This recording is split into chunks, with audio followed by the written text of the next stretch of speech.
Hello' everyone, আজি লৈছোঁ আপোনালোকৰ ওচৰত এটা ধুনীয়া ভিডিঅ' আৰু মোৰ হাতত এটা বক্স আছে। আপোনালোক সকলোৱে দেখা পাইছে আৰু বক্সটোৰ ভিতৰত কি আছে আপোনালোকক দেখাওঁ। প্ৰথমে ময়ো ছাৰপ্ৰাইজ আছিলোঁ কি আছে বুলি, আৰু বলকচোন বস্তুটো খুলি আপোনালোকক দেখাই দিওঁ। আৰু এইটো মানুহজনে মই গম নোপোৱাকৈ GB ফেশ্বন কালেকশ্যনৰ পৰা অৰ্ডাৰ কৰিছিলে আৰু ইয়াৰ প্ৰাইচ একেবাৰে কম।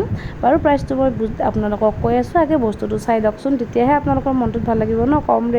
কম প্ৰাইচত ইমান ধুনীয়া বস্তু এটা। আৰু ইফালে এইটো চাওকচোন, এডাল চেইন আৰু লগতে তাতে মোৰ আৰু মানুহজনৰ নাম লিখা আছে। তো মানুহজনে মই গম নোপোৱাকৈ ছাৰপ্ৰাইজ এটা মোক গিফ্ট দিছে। আৰু এনেকৈ ছাৰপ্ৰাইজ সৰু সুৰা পাই থাকিলে বহুত বেছি ভাল লাগে ন, আৰু ভালপোৱা মানুহজনে দিলেতো ক'বই নালাগে। তো ভাবিলোঁ আপোনালোকৰ ওচৰতো শ্বেয়াৰ কৰি দিওঁ। আৰু ইফালে মই পিন্ধিছোঁ বস্তুটো চাওকচোন, বহুত বেছিয়ে ধুনীয়া লাগিছে। আৰু এইটো বস্তু চবৰ লগতে পিন্ধিব পাৰিব, মেখেলা চাদৰ, চুৰিদাৰ, কুৰ্তা, ফ্ৰক চবৰ লগতে পিন্ধিব পাৰিব। তো আপোনালোককো লাগে যদি এনেকৈ ট্ৰাই কৰি চাব। And thank you my husband, ইমান ধুনীয়া আৰু ইমান মৰম লগা গিফ্ট এটা মোৰ কাৰণে ছাৰপ্ৰাইজ হিচাপে মোক দিয়াৰ বাবে।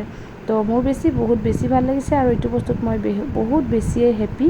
তো আপোনালোকেও যদি ল'ব খোজে ল'ব পাৰে GB ফেশ্বন কালেকশ্যনৰ পৰা। আৰু চাওকচোন ইমান ধুনীয়া লাগিছে ন, আৰু এনেকৈ ছাৰপ্ৰাইজ পাই থাকিলে বহুত বেছিয়ে ভাল লাগে। মানুহজনে গম নোপোৱাকৈ যে এই বস্তুটো দিব মই ভবাই নাছিলোঁ। তো ভিডিঅ'টো আজি ইয়াতে শেষ কৰোঁ, বাই বাই।